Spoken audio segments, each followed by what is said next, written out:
Gusto nyo mechado? Tara!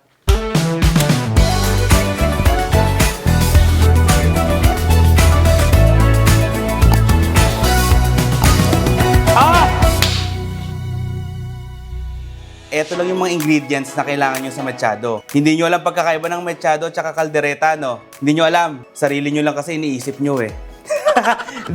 Okay.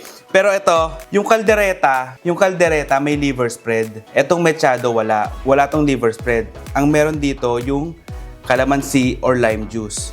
Para meron siyang tangy, tangi ata eh, no?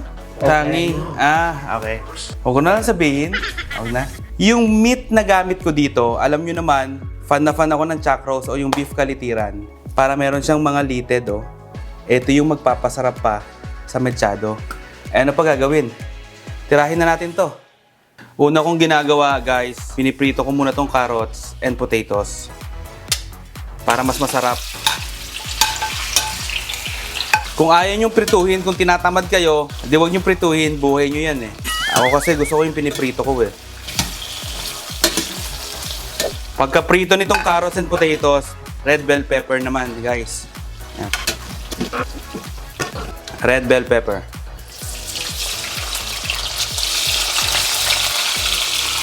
Konting prito lang guys sa red bell pepper. Ayan. Ayan na yan. Okay guys, alam nyo naman ang una kong ginagawa kapag nagluluto ako ng beef. Sinisir ko muna ha.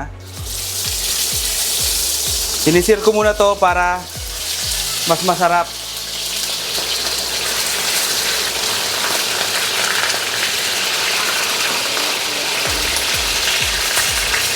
Ang tawag dyan, Maillard reaction guys.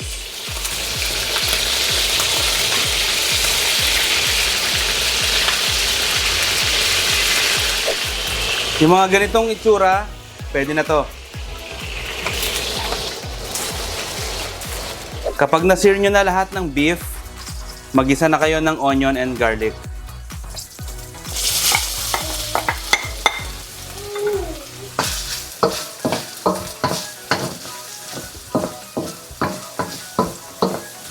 After sauteing your onion and garlic, we're going to add the tomato paste.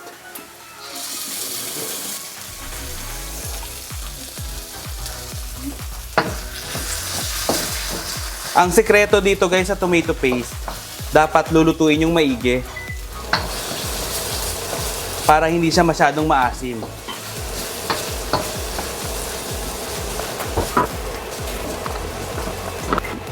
Kapag nagisa nyo na maigi, guys, ilagay nyo na tong meat.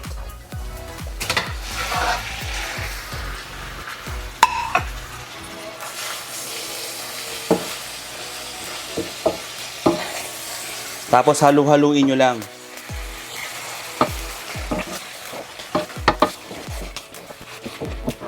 Lagyan nyo ng salt and pepper.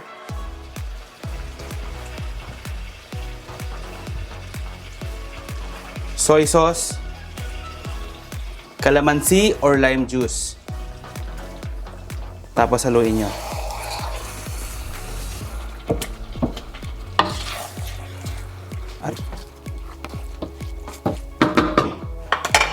And then you add the tomato sauce.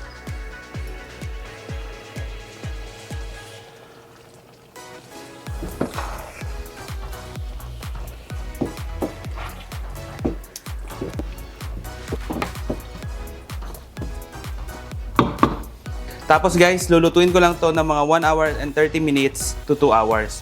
Kung meron kayong pressure cooker, gamitin nyo. Okay din yun. Ako kasi wala. Yung asawa ko kuripot. Guys, after 1 hour, ilalagay ko lang tong iba pang sangkap. Ilalagay ko tong red bell pepper, beef cube. Guys, eto optional, sugar, red chili flakes, pambalance ang lasa guys para merong tamis at anghang, and oyster sauce.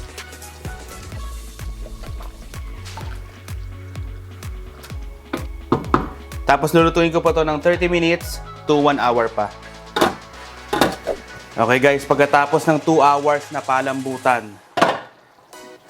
ilalagay na natin tong carrots and potatoes. Tapos, lulutuin pa natin to ng mga 5 minutes pa.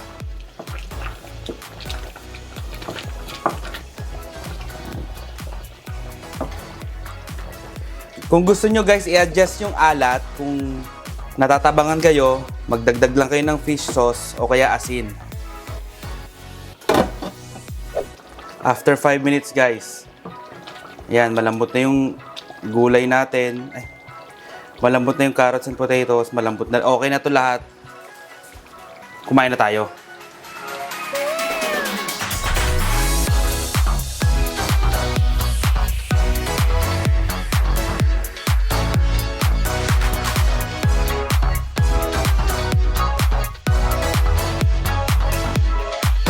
Di ba napakadali lang lutuin?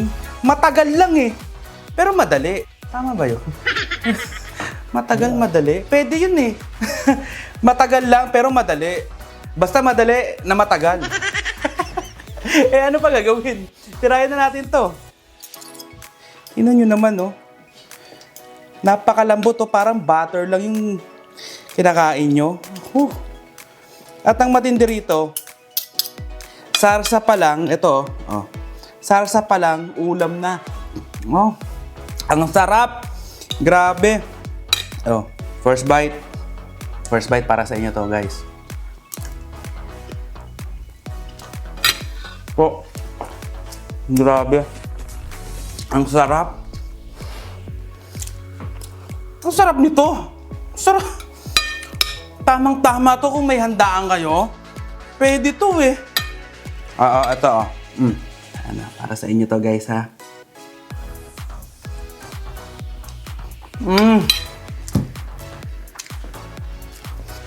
Sarap. O ngayon, alam nyo na ang pagkakaiba ng kaldereta at mechado. Dati, nalilito rin ako dyan. Sabi ko, parehas lang naman to ah.